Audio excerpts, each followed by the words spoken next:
Prezado irmão e amigo telespectador da TV Mundo Maior, estamos iniciando, com a graça de Deus, mais um programa Abrindo a Bíblia. Muito feliz de poder continuar recebendo a audiência de vocês, recebendo os e-mails, recebendo os questionamentos, para que nós possamos tirar as suas dúvidas e trabalhar com a fé racional que nos ensina Jesus e que nos ensina o Espírito de verdade na obra da codificação de Kardec.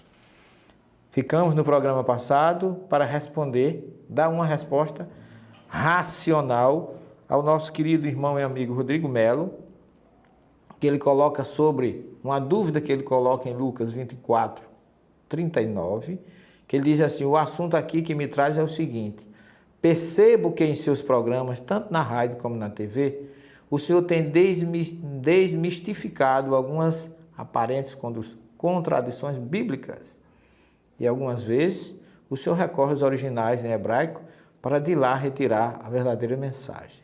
E nesse sentido gostaria de entender a passagem de Lucas 24, 39, que para mim parece uma contradição ou mesmo um equívoco do escritor bíblico.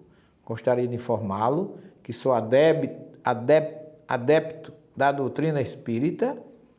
Para finalizar, professor, gostaria de saber a quantos anda seu estudo a respeito de Yahvé e Jesus. Vamos falar hoje alguma coisa nesse sentido. Muito obrigado, Rodrigo Melo.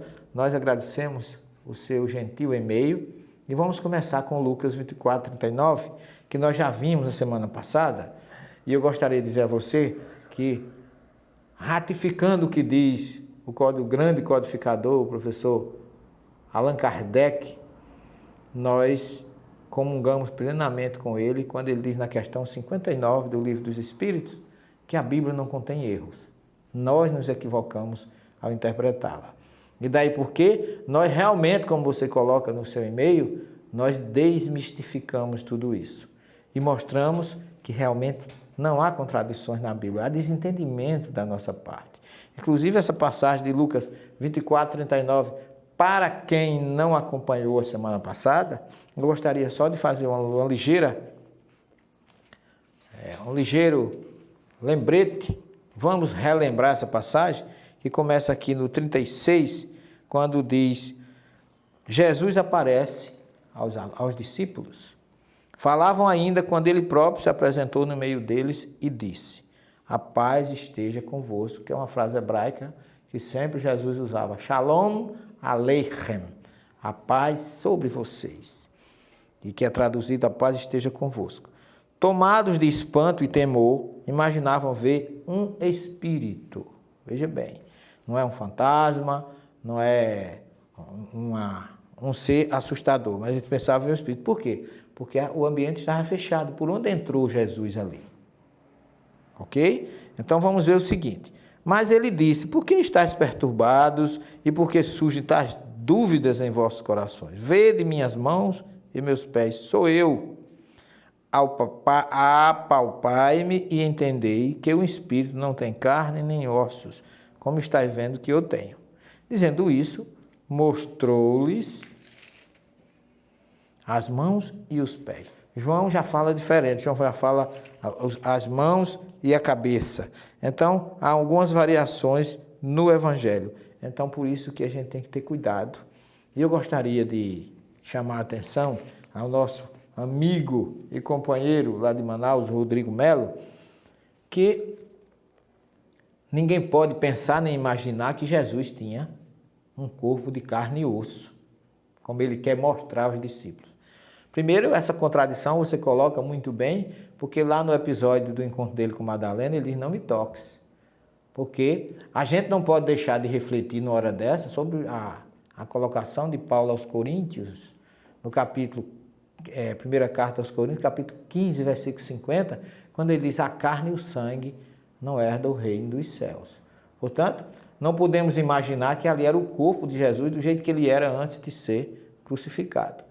Allan Kardec diz na obra Gênesis que se Jesus teve um corpo fluídico, foi após a ressurreição. Portanto, não era um corpo igual ao nosso. E por quê? Dizem que ele se alimenta. E aí diz assim: tendes o que comer? apresentaram-lhe um pedaço de peixe assado, tomou então e comeu diante deles. Ora, uma cena semelhante a essa ocorre lá no Gênesis, lá no livro de Moisés, e você pode ler, meu caro Rodrigo Melo, o Gênesis capítulo 18, versículo de 1 a 8, que é quando Abraão está ao meio-dia, lá em Mambré, levantando os olhos, eis que viu 3 homens de pé perto dele. Logo que os viu, correu da entrada da tenda ao seu encontro e se prostrou diante dele. E disse: meu senhor, eu te peço, se encontrei graça a teus olhos, não passei junto do teu servo sem te deteres. Traga um pouco de água e vos lavarei os pés e vos estenderei sob as árvores. Trarei um pedaço de pão e vos reconfortarei o coração antes de ires mais longe.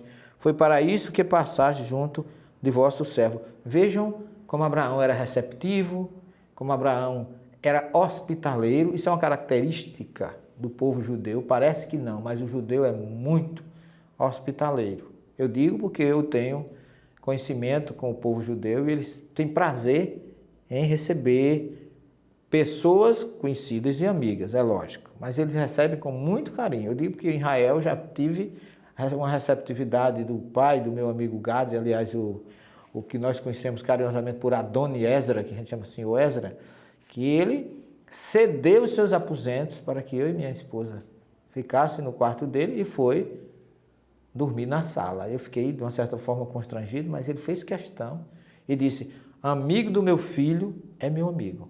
Você é bem-vindo.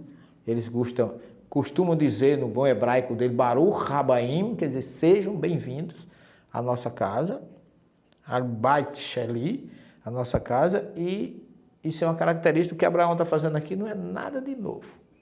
No entanto, eu que estou chamando a atenção a esse episódio, porque no versículo 8, diz que Abraão mandou fazer comida para eles, e aí diz no versículo 8, tomou também coalhada, leite e o vitelo, que preparara, e colocou de tudo diante deles, permaneceu de pé junto deles sobre a árvore, e eles comeram. Vejam bem, e aqui não eram pessoas, aqui são 3 espíritos que Abraão achou que eram pessoas, porque eles estavam vestidos como homens do deserto, então não eram espíritos encarnados. Mas o Gênesis 8 diz, 18:8, que eles comeram, da mesma forma que Jesus comeu aqui. Mas, meu caro Rodrigo Melo, eles dizem o seguinte, os estudiosos do Gênesis assim, eles pareciam comer. É a mesma coisa que Jesus parecia comer, porque na verdade ele não havia mais necessidade de alimento. E aquele corpo que ele diz, vede que é de corpo de carne, aquilo era um corpo materializado. Então, para fechar o assunto, não há nenhuma contradição. Jesus não tinha naquele momento um corpo físico igual ao nosso. Era um corpo fluídico, um corpo espiritual, como chama Paulo na sua carta aos Coríntios, capítulo 15, versículo 50. E daí porque, quando nós sabemos dentro da doutrina que existem materializações de espírito, como se materializou Moisés e Elias no Monte Tabor e conversaram com Jesus e foram vistos. Mas não eram corpos físicos iguais ao nosso. Corpos fluídicos, corpo espiritual, com visão material. Tirado, logicamente, os fluidos do ambiente onde eles se encontravam. Então, nós vamos para um pequeno intervalo e esperamos ter respondido a questão do nosso querido irmão Rodrigo Mello, a quem agradecemos o seu e-mail e obrigado, Rodrigo, estamos à disposição para novas perguntas e novas dúvidas. Muita paz e até já.